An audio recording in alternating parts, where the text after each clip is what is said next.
who have all made it to Abidjan. Dear Sadhguru, one of the world's voices and leaders on soil conservation and land in this day and age, having you here is absolutely fantastic, and we welcome you. Namaskaram and good morning to everyone here. Well, in this august audience, I don't have to go about talking about all the horrific statistics we have about all the negative things that are happening with the land and soil on this planet. But as a solution, I see definitely there are many nuances to the solution and there are very important aspects which are not small in number or complexity.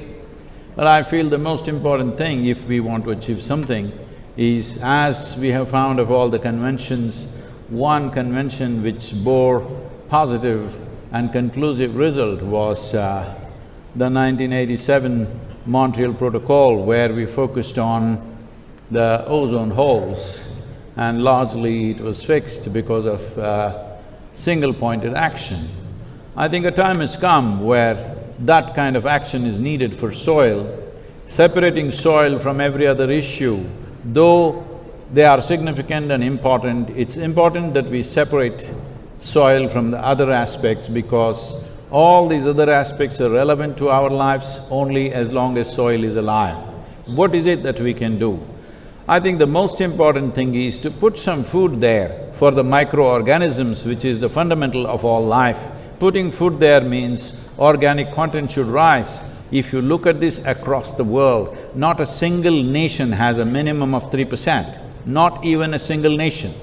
So why can't we set this objective?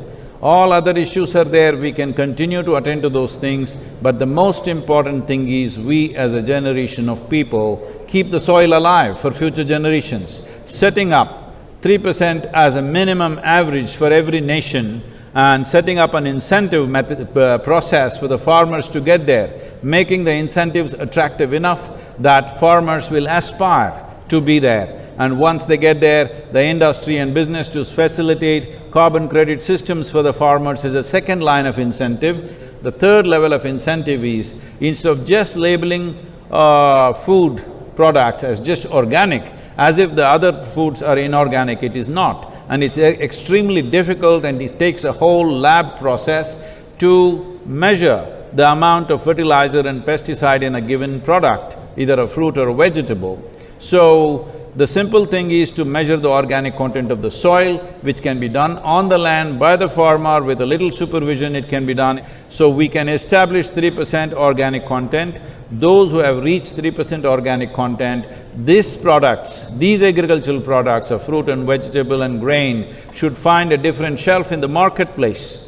If it finds a different shelf in the marketplace, there is enough science to tell us if a field contains 3% organic content, what are the micronutrients which are present in the food, what are the health benefits, what are the preventive health benefits. I would like to see that all of us strive for this. In these complex issues and complex solutions, implementation becomes a huge challenge, because implementation has to happen on the land, and land is not managed by scientists, land is managed by farmers. So it's extremely important. It must be a single-point agenda, incentive-based agenda. If inspiration, incentives and disincentives after a certain period of time is the way forward, this is my appeal to every one of you, because I don't want this COP15 to end as one more convention with more paper and more paper.